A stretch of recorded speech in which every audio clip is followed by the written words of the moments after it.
வணக்கம். நான் ஏஆர் சுமன். இந்த வீடியோ எதுக்கு பார்த்தீங்கன்னா, கவிஞர் கண்ணதாசன். பழைய காலத்தில் உள்ள எல்லாருக்குமே தெரியும் கவிஞர் கண்ணதாசன் யாருன்னா. ஏன்னா கலை உலகில், கவி உலகில் மிகப்பெரிய ஒரு ஜாம்பவான்னே சொல்லலாம். என்ன சொல்லலாம், இப்போ வந்து ஆனழகன்னா ஆனழகன் அர்னால்டுன்னு சொல்லுவாங்க. கணித மேதை ராமானுஜம்.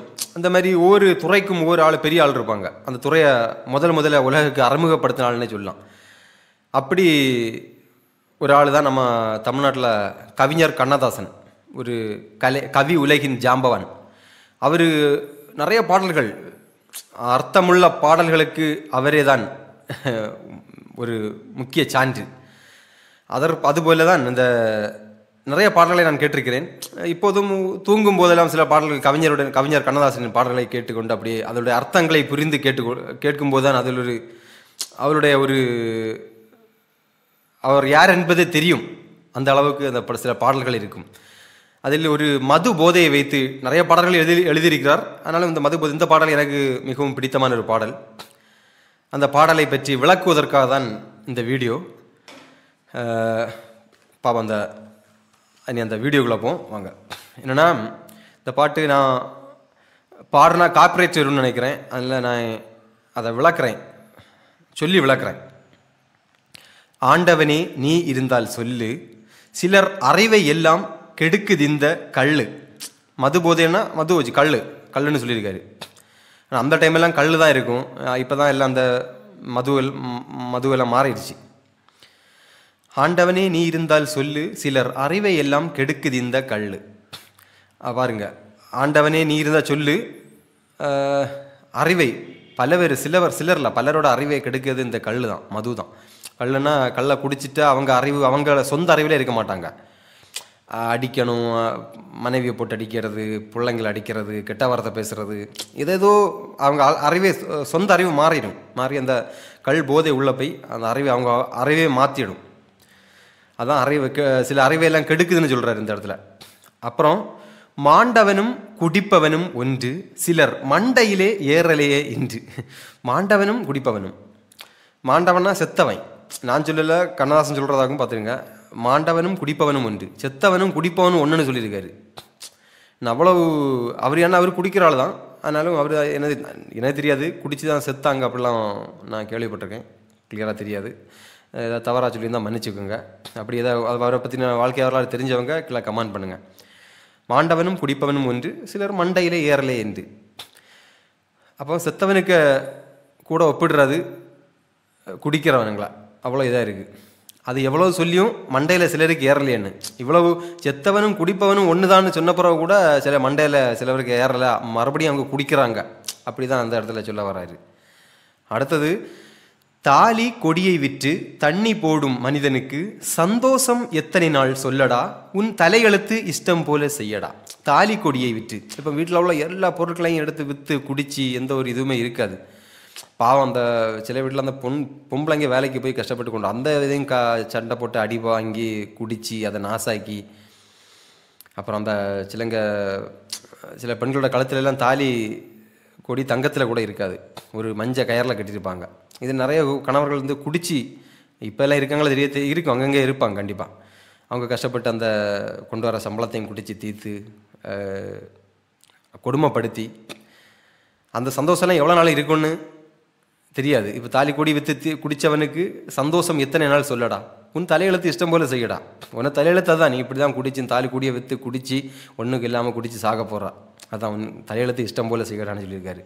அடுத்தது, கள்ளு குடிப்பவர்கள் நஞ்சை உண்போர் என்று வள்ளுவனார் சொல்லி வைத்தார் குறளிலே. கள்ளு குடிக்காலே நஞ்சுன்னா விஷம். கள்ளு குடிப்பவர்கள் நஞ்சை உண்போர் என்று திருவள்ளுவரே சொல்லியிருக்காரு. கள்ளு குடிக்கிறது நஞ்சு தான் அந்த டைமில். என்னென்னா கள்ளு குடித்தா கொஞ்சம் கொஞ்சமாக அவங்க உடல்நிலை பாதிப்பு தான். அந்த நுரையீரல், கல்லீரல் எல்லாம் பாதிப்படைஞ்சிட்டே இருக்கும்.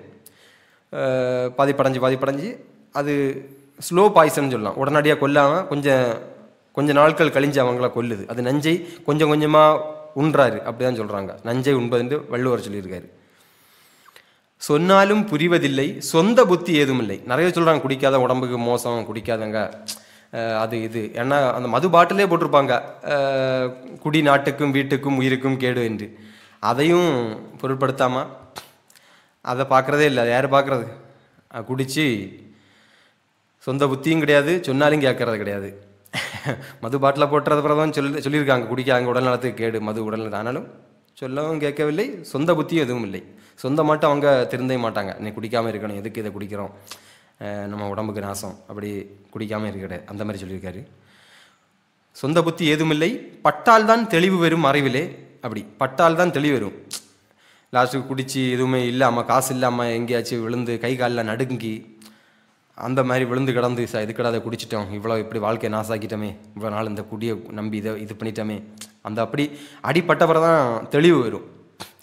ஆனால் அதை குடிச்சிட்டு இருக்கும்போது அந்த தெளிவு தெரியாது. குடித்து வாழ்க்கையெல்லாம் இதான பிறகு தான் வாழ்க்கையில் ஒரு பெரிய அடிப்பட்டவரை தான் தெளிவு வரும்னு சொல்லியிருக்காரு.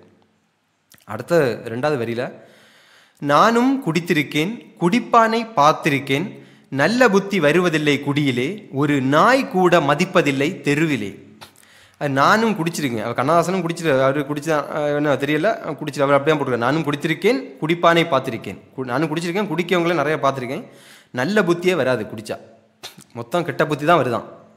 அவரே சொல்லிடுறாரு, அவர் குடிகாரரே சொல்கிறாரு, நானும் குடிச்சிருக்கேன், நல்ல புத்தியே வராது, ஒரு நாய் கூட மதிக்காதுன்னு. குடித்தா ஒரு நாய் கூட மதிக்காது. உண்மைதாங்க. நீங்கள் நாய் கூட மதிப்பதில்லை தெருவிலே, நல்ல புத்தி வருவதில்லை குடியிலே, ஒரு நாய் கூட மதிப்பதில்லை தெருவிலே. அப்புறம்னா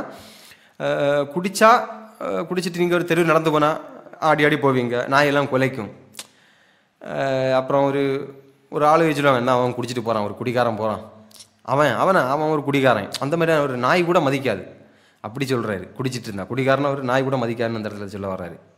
அடுத்தது, ஊரில் நல்லவனாய் பேரெடுத்து பாரு, உள்ளூர போதை வெறும் புகழிலே.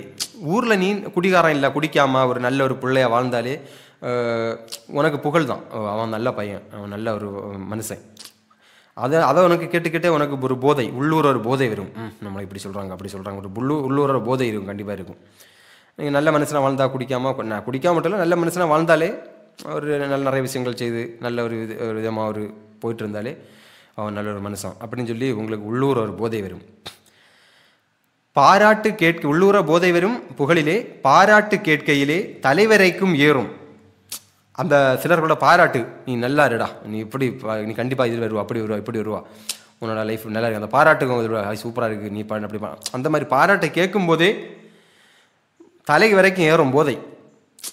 அந்த போதை, மது போதையில் அது ஒரு பண்பான போதை. அந்த தலைவரைக்கும் ஏறும் பண்பான போதை இல்லை குடியிலே. அந்த பண்பான போதை அந்த குடியிலே இல்லை. இந்த பாராட்டெல்லாம் கேட்கும்போது உனக்கு ஒரு போதை ஏறும், இப்படி வெறியும் ஏறும், போதையும் ஏறும். அதான் போதை. போதை பல வகையான லட்சிய போதை, ஒரு லட்சியத்தை நோக்கி பயணிக்கிறது ஒரு போதை தான். மது போதை மட்டும் போதை இல்லை, பல வகையான போதை இருக்குது. பணத்தை நோக்கி பணம் சம்பாதிக்கணும் ஒரு போதை, அது ஒரு போதை. பல வகையான போதை இருக்குது, அது ஒரு போதையில். இந்த மது போதை வந்து ரொம்ப மோசமான போதை அப்படி சொல்லுதான். அதான் மது போதை வந்து மது போதையில் பண்பான போதை கிடையாது, அது ஒரு முரட்டு போதை. குடிச்சிட்டு அங்கேயும் விழுந்து கிடக்கிறது, அடுத்தவங்களை திட்டுறது, கெட்ட வார்த்தை, அந்த மாதிரி தான், அது முரட்டு போதை. அதான் பண்பான போதை இல்லை குடியிலேன்னு இந்த பாட்டை சொல்லியிருக்காரு. பாட்டு பிடிச்சிருந்தா லைக் பண்ணுங்கள், ஷேர் பண்ணுங்கள், மறக்காமல் என்னோட ஏஆர் சுமன் யூடியூப் சேனலை சப்ஸ்கிரைப் பண்ணுங்கள், மறக்காதீங்க. நெக்ஸ்ட்டு அடுத்த ஒரு பாட்டில் பார்ப்போம். நன்றி.